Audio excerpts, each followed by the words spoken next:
Assalamualaikum warahmatullahi wabarakatuh. Bismillahirrahmanirrahim. Alhamdulillahirabbil alamin. Assalatu wassalamu ala asyrafil anbiya'i wal mursalin sayyidina wa habibina wa maulana Muhammadin wa alihi wa ashabihi ajma'in, amma ba'du.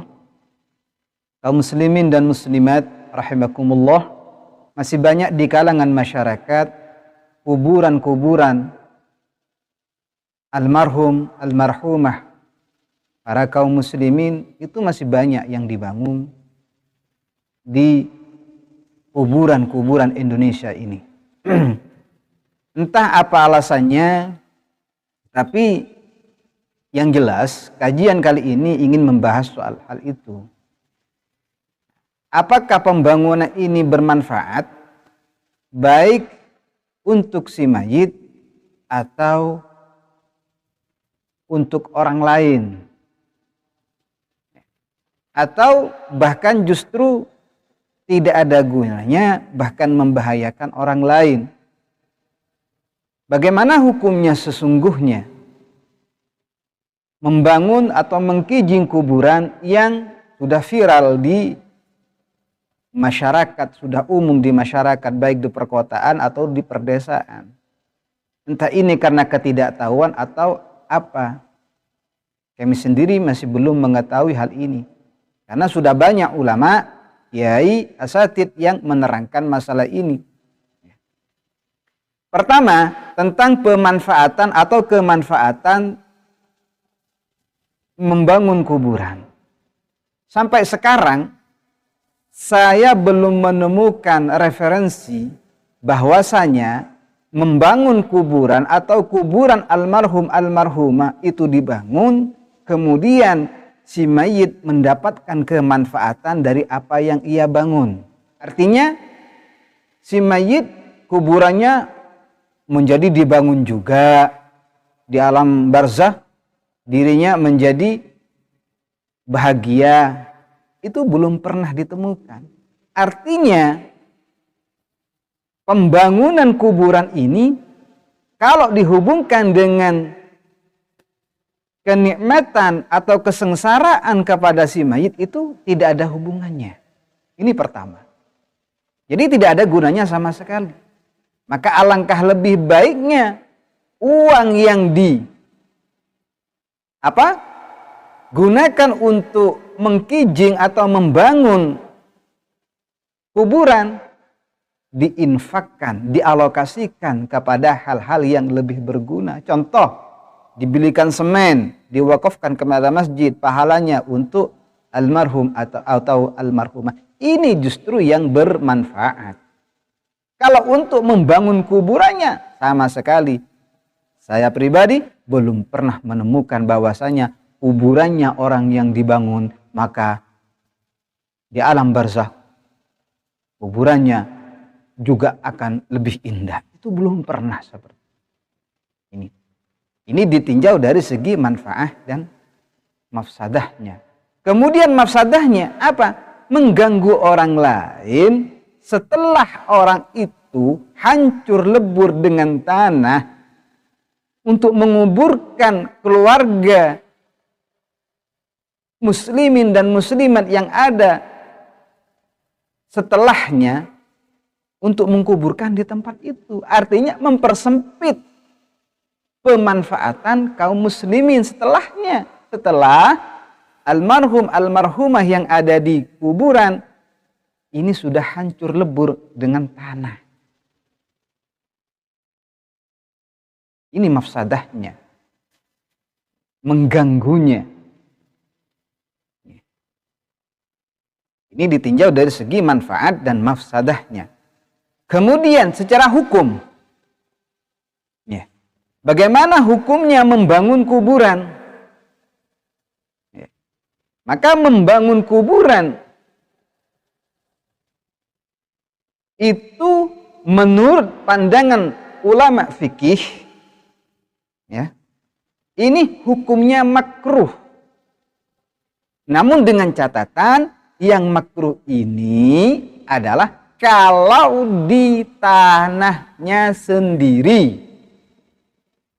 Ya.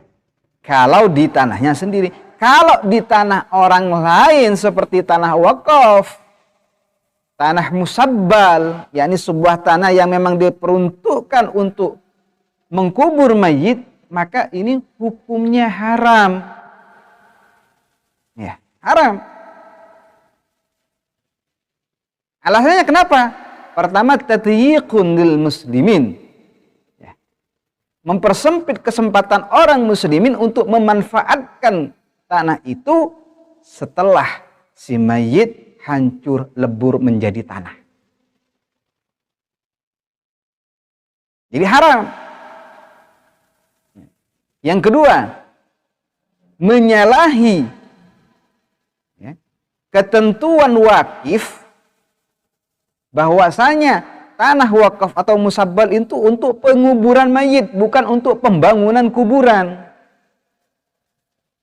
Jadi kalau ada orang membangun kuburan di tanah wakaf atau musabbal, tanah yang memang dikhususkan untuk mengkubur mayit, maka ini sudah menyalahi aturan. Kenapa? Karena kalau memang tanah wakaf atau musabbal berarti hanya untuk mengkubur mayit, bukan untuk membangun kuburan. Jadi membangun kuburan kata ulama fikih ini haram. Bagaimana dijelaskan dalam kitab I'anatut Talibin sebagai syarah atau hasyiah dari Fathul Mu'in. Halaman 120. Ya. Ini haram. Kemudian kalau sudah nyata haram begini ini dan sudah terlanjur dibangun kuburannya, bagaimana? Ya wajib dibongkar. Siapa yang membongkar? Minimal aparat pemerintah setempat. Ya. Atau boleh perorangan yang bangun itu sendiri. Kalau masih ada orangnya yang membangun. Kalau sudah tidak ada, umpamanya bangunan sudah tua, kuburan sudah tua masih dibangun, orangnya sudah meninggal.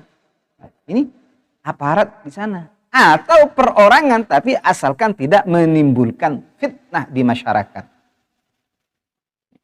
Ini pemerintah harus bertindak.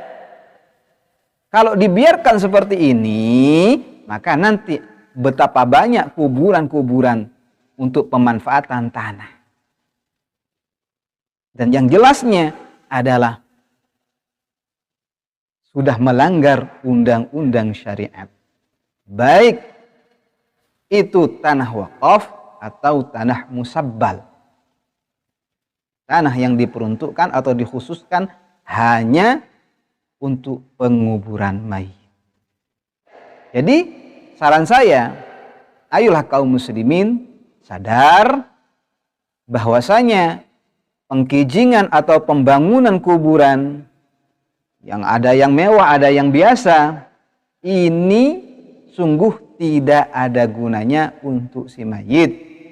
Artinya dengan dibangun itu tidak serta-merta lantas di alam barzah si mayit, ya, almarhum, almarhumah, lantas kuburannya juga dibangun, tempatnya juga indah.